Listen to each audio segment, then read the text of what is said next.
I was passionate about helping people. And that experience kind of showed me what like grit, determination, and a small group of people, like the amount of change they can make. You're listening to iTeachOverseas podcast with your host, Daniel Mendez. Welcome to the iTeachOverseas podcast. Whether you're currently teaching overseas or considering the idea, my mission for this podcast is to celebrate, educate, and entertain our international community. Join me as we discuss current issues and trends in international schools, as well as meet some amazing people from around the world. Today, I have one of those special people.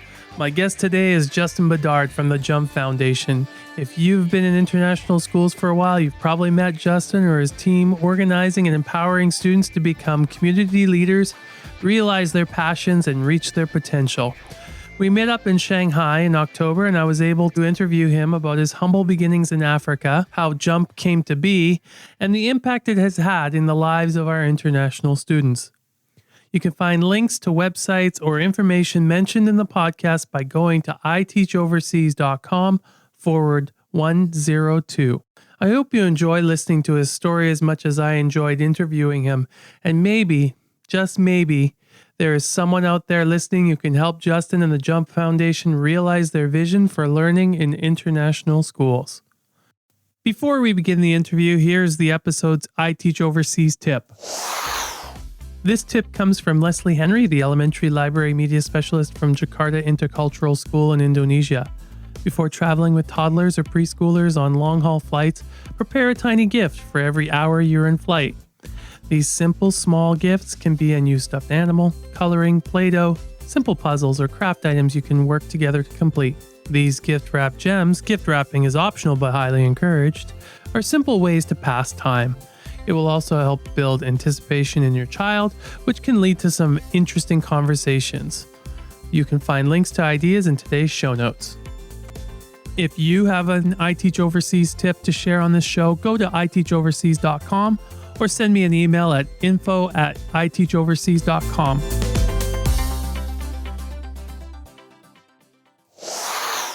I'm here with Justin Bedard, Executive Director of the Jump Foundation. How long have you been doing that actually now? About 10 years. Our 10-year anniversary actually for the organization is in the summer. Started as an organization, 10 years ago next summer.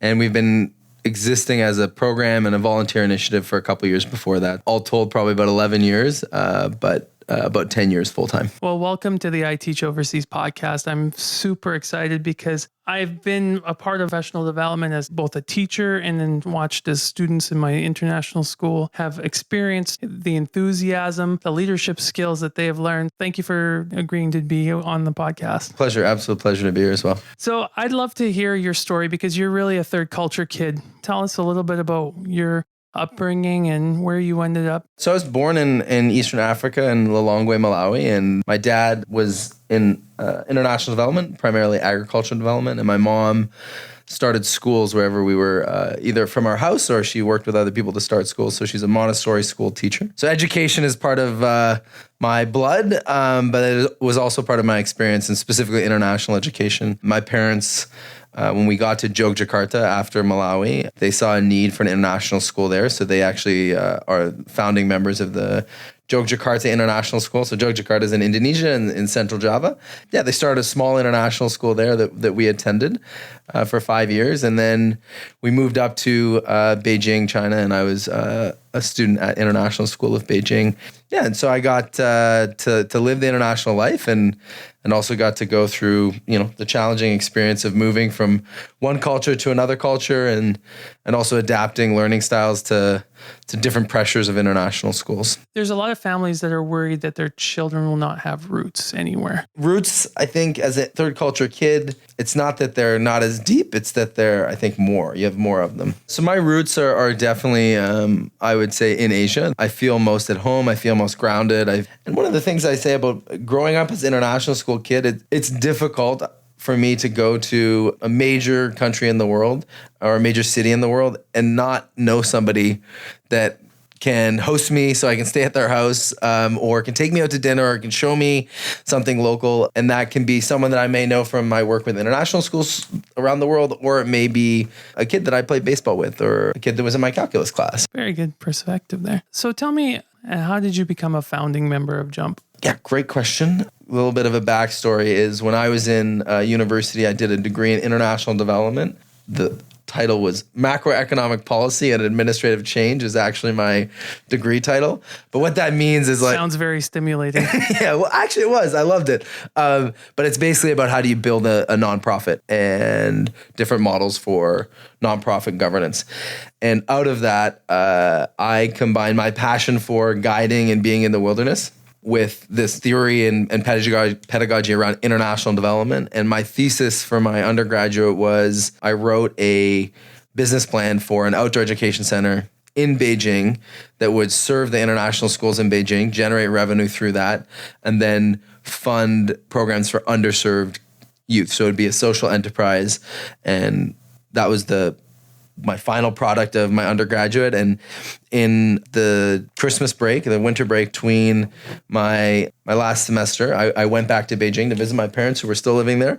And I went to international school directors and pitched the idea of building a center that everybody would pitch some money into. And the different directors said, yeah, we'll give $50,000 to that. We'll give $50,000 to that. And so it became this project that as a undergraduate student, I was starting to generate startup capital to set up a project. And then SARS hit.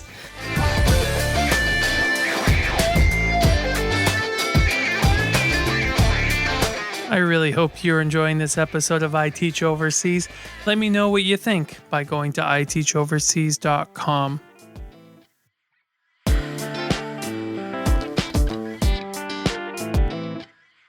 A lot of these schools were under threat that they wouldn't have enough students. And so they all pulled their money, except for one school, Western Academy of Beijing, and the very innovative director, his name at the time was his name's still John McBride, but the headmaster at the time was John McBride. And he said, hey, you know what? I still have the money. Why don't you just come work for WAB and set up the Outdoor Education Center for WAB? And so, yeah, that thesis and that vision that I designed for this Outdoor Education Center became a project called WAB Wild, which is an outdoor education program and a center in Beijing that is owned and managed by Western Academy of Beijing. And so that was an amazing project and really got me rooted in the international school system. Basically straight out of university, I had a job as a construction officer, but also curriculum design person, and was part of building the curriculum in the NYPP classroom, and then also building the center, and then trying to figure out service. As I was doing that, I also got tied into this network called the Global Issues Network and helped bring the Global Issues Network to Asia, and started to get more and more passionate about this idea of sustainable development and how to use education to create sustainable development. And so after a couple of years, we started running these JUMP leadership programs that explored what it means to be a leader myself, but then how does that also support leadership development in underserved kids? So we ran a JUMP leadership program, and basically it was a pilot that we started, a one-day program, and the program is really, really good. Kids liked it. We liked it as the two facilitators that designed the first program, and then we rallied a couple of other facilitators around and built out the curriculum and continued to run this program for about a year and a half, completely volunteer. And then eventually one school said, hey, we'll pay you guys to come and run this program. And we all had jobs at the time. So we said, no, you don't need to pay us. We don't need any money, but we'll take the money and we'll run a program for an underserved group of young people. And so we basically ran a program for international school kids, and then we would take the money and run it for underserved kids. And we did that a couple times. And this model that I had envisioned in university that really didn't come to fruition at Western Academy of Beijing, because that center really became exclusively for international school students. I started to see kind of my passion for helping underserved youth be pulled towards JUMP. So eventually I shifted over and did JUMP full time, and then helped it grow. There's a group of us, there's 7 founding facilitators and myself. The founding facilitators stayed part of it, and some of them are still part of it. But then a group of people helped start the organization, and we've grown it over the last 10 years. Yeah, so now we have an office in Melbourne, an office in Vancouver, 2 offices in Bangkok, and 2 offices in Beijing. And we have about a staff of 33 people now. And over the 10 years, we've run programs for 40,000 plus young people in 21 different countries and crazy stuff like that. Over 3,000 teachers in terms of putting on programs for them. Where do you get the passion for a nonprofit? Where did you get that desire to start a nonprofit? Because this could have easily become a for-profit thing that you don't give back. Where did you get that? I think from my time as a student at International School of Beijing, the service side of things, I really was driven to that. And I also remember my father is in international development, and I remember as a high school student being so intrigued by the conference calls that my dad was on with Canadian International Development Agency or World Bank or UNICEF or FAO or big, large international nonprofits, that my brothers would be sitting watching the newest episode of Survivor, which was, I think it was season 1 or season 2, in the TV room, and I would be sitting in my dad's office listening to his conference calls that were not confidential, and the ones that were, I had to leave. But they're just this, I think, growing up with listening to my dad and experiencing my dad's commitment to helping underserved people, and then also in school. And then in grade 11, I had an experience in which 2 of my friends and I we were on the Great Wall with Alex Schumacher, who was in about his 40s. He fell off a 100-foot cliff and, basically fell to what should have seemingly been his death. And my friend Peter, my friend Ryan, and myself ran down and tried to find him and found him and then started to stabilize him. And over the next 18 hours, we mobilized villagers and got the ambulance and basically pulled him out from under the cliff and into a makeshift stretcher that then we and villagers in the middle of night carried him down this pretty treacherous mountain path, got him to the ambulance, and he got rushed to the hospital, and then they got medevac to Hong Kong and medevac to Hawaii and ended up surviving. And for me, I knew I was passionate about helping people, and that experience kind of showed me what grit, determination, and a small group of people, the amount of change they can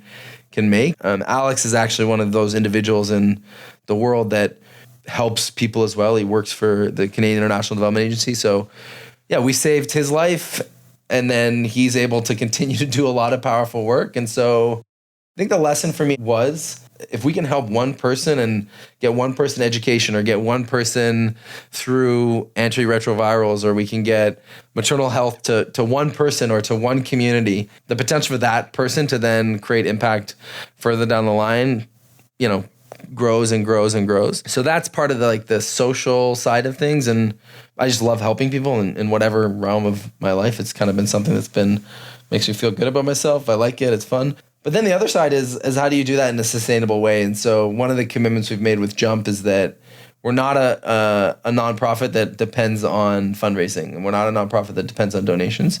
Is that we have to create something that's valued in the world that can then generate revenue, that can then do good work. Tell me about that work. Have you seen any fruits of your labor? Have you kept in touch with some of the students that you've helped through this nonprofit? Have you had any stories where they've come back and either done some amazing things in their local community? Anything that we do is supporting an already existing young person who has internal assets and internal drive and internal capacity.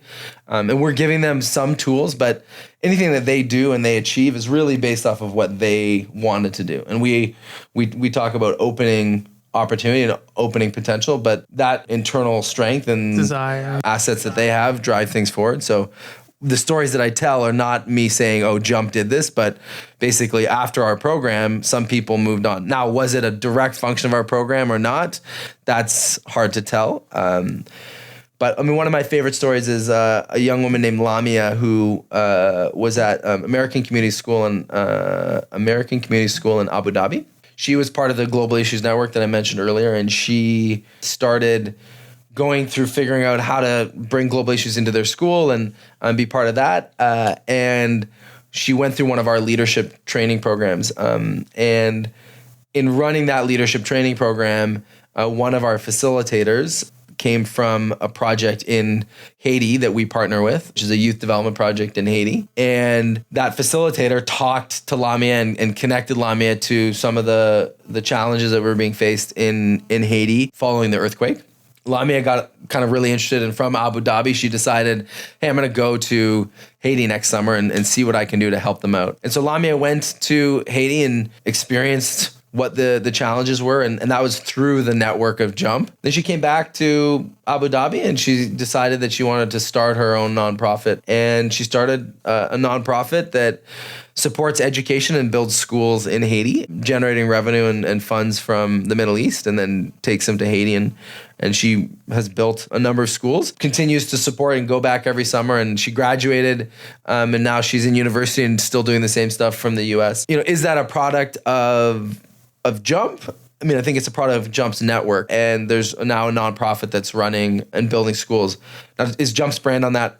No, and we would never want it to be, because that's, I think, the strength of young people coming through, getting some tools, and then going off and doing their own thing, and creating some powerful change. Another one I really like is a young woman named Coco, and she's actually run some programs for Concordia.